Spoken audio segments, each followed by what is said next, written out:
आणि आता लाडक्या बहिणींसाठी महत्त्वाची बातमी। लाडक्या बहिणींना 4500 रुपये मिळणार। लाडक्या बहिणींना 3 महिन्यांचे पैसे एकत्र मिळणार।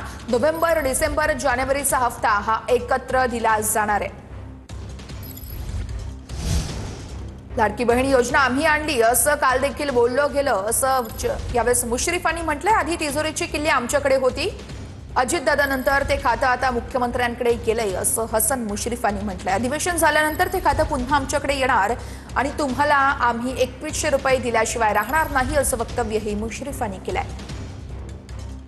आता ही योजना आम्ही सगळे सत्तेवरची मंडळी आहेत आम्ही आणली असं म्हणणार आणि ते काल म्हटलं घेतलं, परंतु उपमुख्यमंत्री यांच्याकडे तिजोरीची किल्ली होती अजितदादा पवारकडे आणि आमच्या महिला बालकल्याण मंत्री जे आहेत त्या आहेत आदितीताई तटकरे, त्यांचीच सही होती म्हणून आमचं म्हणणं आहे की आमचा अधिकार आहे। आणि आता तेच खातं अजितदादांच्या नंतर आता मुख्यमंत्र्यांकडे गेले, म्हणजे आता पुढची सही कुणाची होणार आहे? मुख्यमंत्र्यांची। आणि अधिवेशन झाल्यानंतर पुन्हा ते आमच्याकडे येणार आहे। म्हणजे माझं म्हणणं आहे ते माझा दावा करू शकतात कारण त्यांनी केला, परंतु आम्ही आश्वासन तुम्हाला दिलं 2100 रुपये द्यायचं।